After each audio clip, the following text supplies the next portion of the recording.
Bonsoir à tous et bienvenue dans notre nouvelle rubrique au top de sa foi en Christ.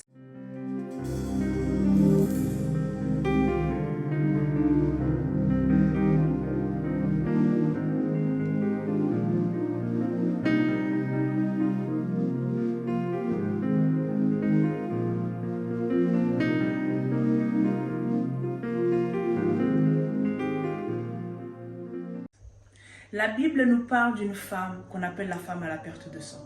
Cette femme qui a été malade pendant 12 ans.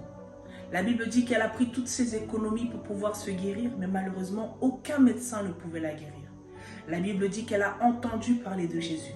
Et le fait qu'elle ait entendu parler de Jésus, elle se dit en elle-même que si je pouvais toucher le pan de sa robe, je serais guérie. La Bible dit qu'elle a bravé la foule pour toucher le vêtement de Jésus. Et lorsqu'elle touche le vêtement de Jésus, Jésus dit « Qui m'a touché ?» Les disciples disent à Jésus, Maître, avec toute cette foule qui est autour de nous, comment peux-tu dire qui t'a touché? Jésus dit, quelqu'un m'a touché parce qu'une force est sortie de moi. J'aimerais dire à quelqu'un que Dieu prend plaisir à se glorifier dans tes faiblesses. Ça paraît bizarre, mais Dieu prend plaisir à se glorifier lorsque tu es faible. Parce que c'est lorsque tu dis que tu es faible, que tu es fatigué, que tu en as marre, que le Seigneur dit qu'en vérité, c'est à ce moment-là que tu es fort. Parce que lorsque tu manifestes ta foi, Dieu te donne ce que tu espères.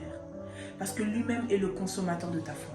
Et je le dis mieux, la foi a la capacité de te donner ce que humainement parlant tu ne peux pas avoir.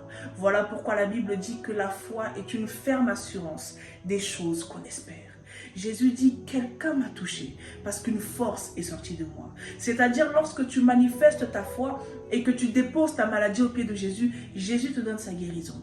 Lorsque tu manifestes ta foi et tu déposes tes faiblesses au pied de Jésus, Jésus te donne sa force. Lorsque tu manifestes ta foi et tu déposes ta stérilité, Jésus te donne la fécondité. Lorsque tu manifestes ta foi et tu déposes le problème qui te fatigue, lorsque tu manifestes ta foi et tu déposes la situation qui te submerge au pied de Jésus, Jésus te donne sa solution parce que tu as manifesté ce que lui-même doit consommer, ta foi. Jésus dit qui m'a touché. Remarquez même Jésus est entouré d'une foule, mais malgré la foule qui suivait Jésus, qui entourait Jésus, Jésus n'a pas dit que quelqu'un l'a touché, mais c'est une femme qui était malade, qui a bravé la foule, qui a touché Jésus, et Jésus a dit quelqu'un m'a touché, parce qu'une force est sortie de moi, parce que parmi la foule, cette femme était la seule qui a manifesté la foi. Pourtant, on ne connaît pas cette femme, on ne sait pas si cette femme était croyante, mais elle s'est dit que j'ai entendu parler de Jésus. J'ai entendu ce que Jésus a fait.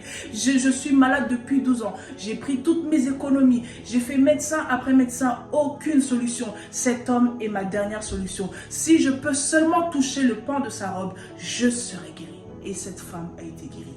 Jésus a dit, ta foi t'a sauvé. Tu peux prier. Tu peux jeûner. Mais est-ce que toi-même tu as la foi en ce que tu dis? Jésus ne cherche pas ta prière, ni ton jeûne, mais il veut ta foi. Mais est-ce que toi-même, tu as la foi?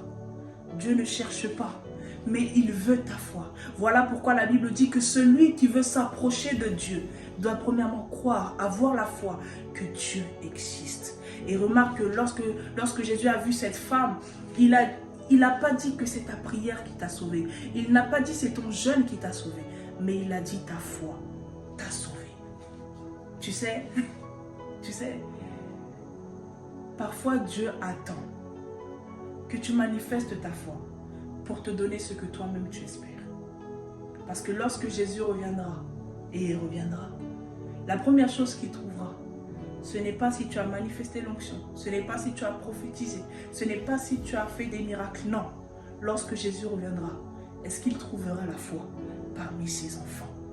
Et ma prière pour toi, pour cette première série, si ta foi a baissé, si tu as perdu la foi, si tu doutes, ma prière pour toi, c'est que Dieu augmente ta foi. Parce que moi-même, je refuse que tu perdes la foi. Parce que dans les derniers temps dans lesquels nous sommes, le diable veut tuer la foi des enfants de Dieu pour pouvoir les détourner. Que Dieu te bénisse. Shalom.